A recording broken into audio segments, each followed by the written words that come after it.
매일 성경과 함께하는 지구촌 아침 묵상입니다. 8월 22일 오늘의 말씀은 스가랴 14장 12절에서 21절입니다.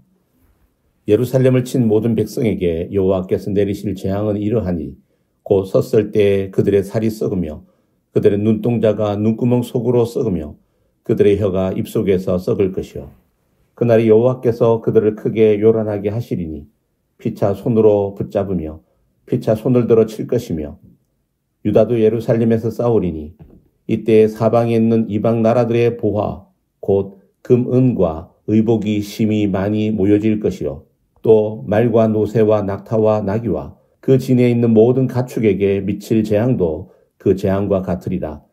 예루살렘을 치러 왔던 이방 나라들 중에 남은 자가 해마다 올라와서 그 왕 만군의 여호와께 경배하며 초막절을 지킬 것이라. 땅에 있는 족속들 중에 그 왕 만군의 여호와께 경배하러 예루살렘에 올라오지 아니한 자들에게는 비를 내리지 아니하실 것인즉 만일 애굽 족속이 올라오지 아니할 때에는 비 내림이 있지 아니하리니 여호와께서 초막절을 지키러 올라오지 아니하는 이방 나라들의 사람을 치시는 재앙을 그에게 내리실 것이라. 애굽 사람이나 이방 나라 사람이나 초막절을 지키러 올라오지 아니하는 자가 받을 벌이 그러하니라. 그날에는 말 방울에까지 여호와께 성결이라 기록될 것이라.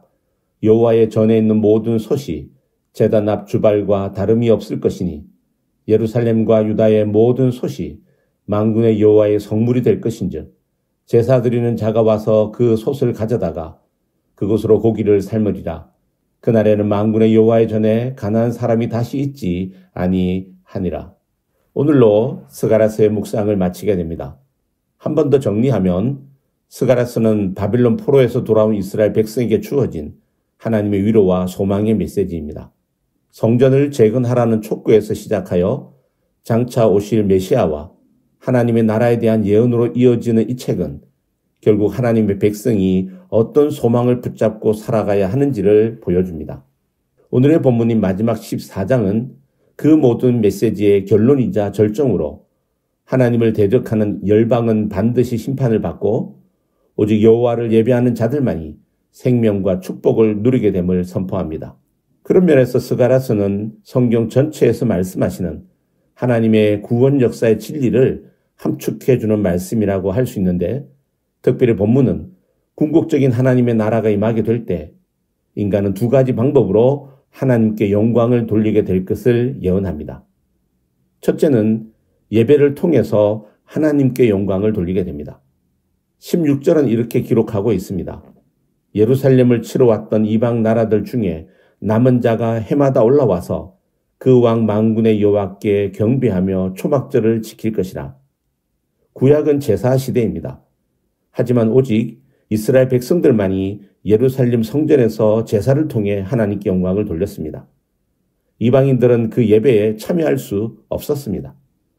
하지만 메시아가 통치하는 시대가 되면 유대인뿐 아니라 이방인들도 예루살렘이 아닌 모든 곳에서 하나님께 예배함으로 영광을 돌리게 될 것이라고 말씀하십니다. 그러니까 구약의 제사는 그림자이고 신약의 예배는 실체가 됩니다.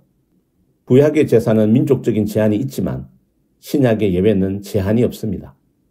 구약의 제사는 예루살렘이라는 장소적 제한이 있지만 신약의 예배는 장소적 제한도 없습니다. 구약의 제사는 오실 메시아를 바라보면서 드렸지만 신약의 예배는 이미 오신 메시아를 기념하면서 드리는 것입니다. 그리고 그 예배의 대상은 오직 여호와 하나님 한 분입니다. 요한계시록 7장에도 본문과 동일한 말씀이 기록되어 있습니다. 내가 보니 각 나라와 족속과 백성과 방언에서 아무라도 능히 셀 수 없는 큰 무리가 큰 소리로 외쳐 가로되 구원하심이 보좌에 앉으신 우리 하나님과 어린 양에게 있도다 하니. 천국은 예배의 장소이며 하나님의 은혜에 대한 감사하는 곳입니다. 천국에서는 족속과 방언을 가리지 않고 각 나라에서 나온 하나님의 택하심을 받은 사람들이 여호와께 영광을 돌리게 됩니다.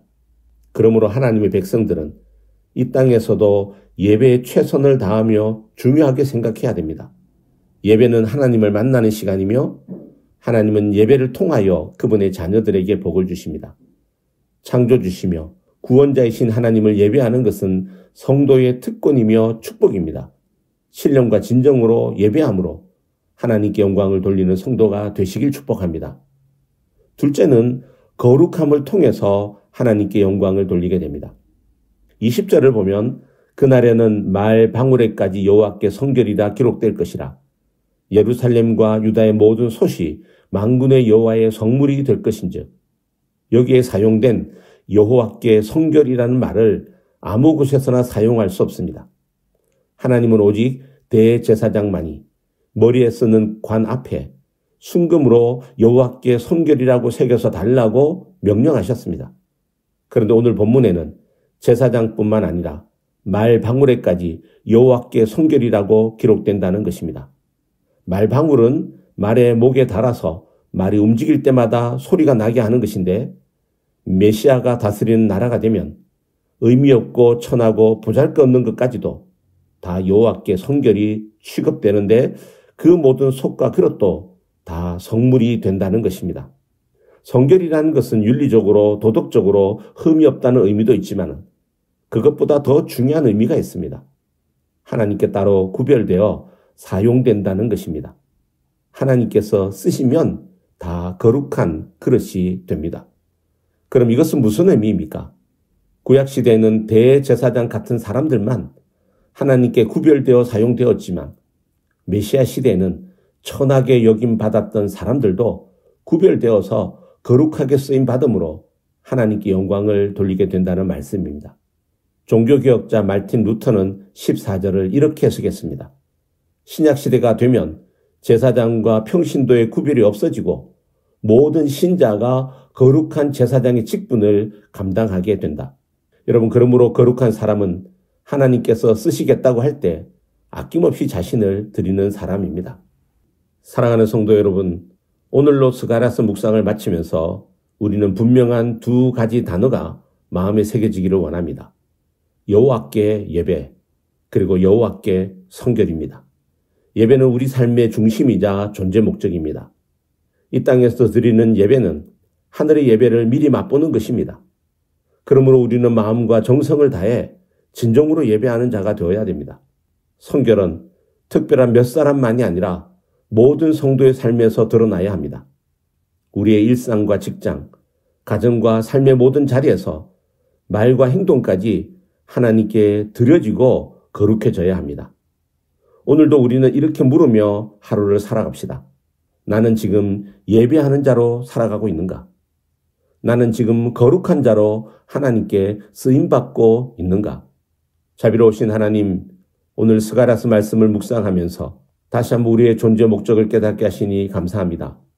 무엇을 하든지 먼저 예배하는 자가 되게 하시고, 삶의 모든 순간마다 성결이 구별되어 쓰임받게 하시고, 주님 다시 오실 그날까지 충성된 주의 백성으로 살게 하옵소서.